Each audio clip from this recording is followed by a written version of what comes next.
السلام علیکم دوستو، ہماری یہ آج کی ویڈیو کالی مرچ کے بارے میں ہے۔ کالی مرچ کا نام کس نے نہیں سنا ہوگا؟ یہ دنیا بھر میں عام استعمال کی جانے والی اور بآسانی دستیاب مرچ ہے۔ کالی مرچ کو مثالوں کی ملکہ بھی کہا جاتا ہے۔ کالی مرچ دراصل ایک پھلدار بیل ہوتی ہے جسے کاشت کرنے کا مقصد اس کا پھل حاصل کرنا ہوتا ہے۔ اسے خشک کرنے کے بعد مصالحے کے طور پر استعمال کیا جاتا ہے۔ کالی مرچ کا کھانا میں استعمال صدیوں سے جاری ہے۔ یہ نہ صرف کھانے کا ذائقہ بڑھاتی ہے بلکہ جسم کو کئی اقسام کی بیماریوں اور نقصان پہنچانے والے جراثیم سے بھی محفوظ رکھتی ہے۔ قبل از مسیح سے اسے ادویاتی طور پر استعمال کیا جا رہا ہے۔ یوں تو کالی مرچ سے جسم کو لاتعداد فوائد حاصل ہوتے ہیں، لیکن یہ معدے کے لیے خاص طور پر بے حد مفید ہے۔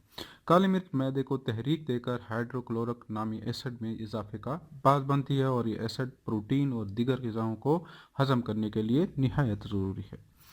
غذائیں مناسب طریقے سے ہضم ہونے کے بعد اگر آپ کبھی بھی ڈائریا یا قبض کا شکار نہیں ہوں گے۔ کالی مرچ میں antioxidant, antiseptic, antifungal اور اینٹی ٹیومر خصوصیات پائی جاتی ہیں۔ یہ معدے میں کسی بھی قسم کے انفیکشن کو ہونے سے روکتا ہے، پیٹ کی گرمی، بھوک نہ لگنے اور جگر کو صاف کرنے کے لیے بے حد مفید ہے۔ کالی مرچ میں موجود پائپرائن لبلبا اور آنتوں میں موجود ہضم کرنے میں معاون انزائم کی گردش کو تیز کرتا ہے۔ اس کے علاوہ سیاہ مرچ جگر میں پتا اور اس سے بننے والے ایسڈ کو بھی بڑھاتی ہے، جو آنتوں کو کھانا ہضم کرنے میں مدد فراہم کرتا ہے۔ کالی مرچ مختلف تیل اور کیمیکلز کی وجہ سے جسم میں بننے والے اسہال یا ڈائریا کے اثرات کو بھی کم کرتی ہے۔ اس سے اعصابی نظام تیز ہوتا ہے اور پیٹ کے کیڑے مر جاتے ہیں۔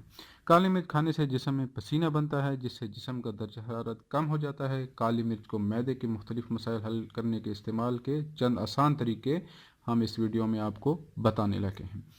گیسٹرک کے مس کے لیے ایک کپ پانی میں آدھا لیمبو نچوڑ لیں۔ اب اس میں ایک چٹکی کالی مرچ یا کم از کم 5 دانے کالی مرچ کے پیس کر ڈال دیں۔ اس پانی کو کھانا کھانے کے بعد دن میں 2 بار لازمی پئیں۔ معدے کو انشاءاللہ کافی آرام ملے گا۔ اگر کھانا ہضم کرنے میں دیر لگتی ہو تو پسی ہوئی کالی مرچ، سونٹھ کا پاؤڈر، پسا ہوا زیرہ اور نمک برابر کی مقدار میں مکس کر لیں، اور اس چورن کو دن میں 2 بار کھانے کے بعد گرم پانی کے ساتھ، بہت گرم نہیں ہونا چاہیے، نیم گرم پانی کے ساتھ استعمال کریں۔ معدہ کھانا جلدی ہضم کرے گا انشاءاللہ۔ اگر پیٹ میں گیس بن جاتی ہو تو لسی کی ملائی ہٹا کر اس میں ایک چٹکی کالی مرچ اور ایک چٹکی پسا ہوا زیرہ ملا کر پی لیں۔ اس کے علاوہ کھانا پکانے میں بھی اگر لال مرچ کی جگہ کالی مرچ کا استعمال کیا جائے تو یہ مسئلہ کافی حد تک حل ہو سکتا ہے۔ کالی مرچ نہ صرف پیٹ سے گیس ختم کرتی ہے بلکہ مزید گیس بننے سے بھی روکتی ہے۔ بھوک کم لگتی ہو تو آدھا چھوٹا چمچ کالی مرچ اور ایک بڑا چمچ شہد ملا کر کھا لیں۔ روزانہ اس نسخے پر عمل کریں، انشاءاللہ آپ کی بھوک بڑھ جائے گی۔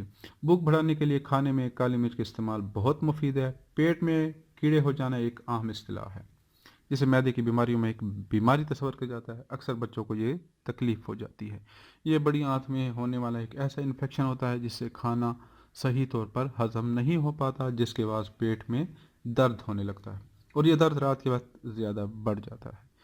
کالی مرچ پیٹ کے کیڑے مارنے میں کارآمد ہے۔ ایک گلاس لسی ملائی ہٹا کر لیں، اس میں تھوڑی سی پیسی ہوئی کالی مرچ شامل کریں۔ اسے نہار منہ پینے سے پیٹ کی یہ تکلیف دور ہو جائے گی۔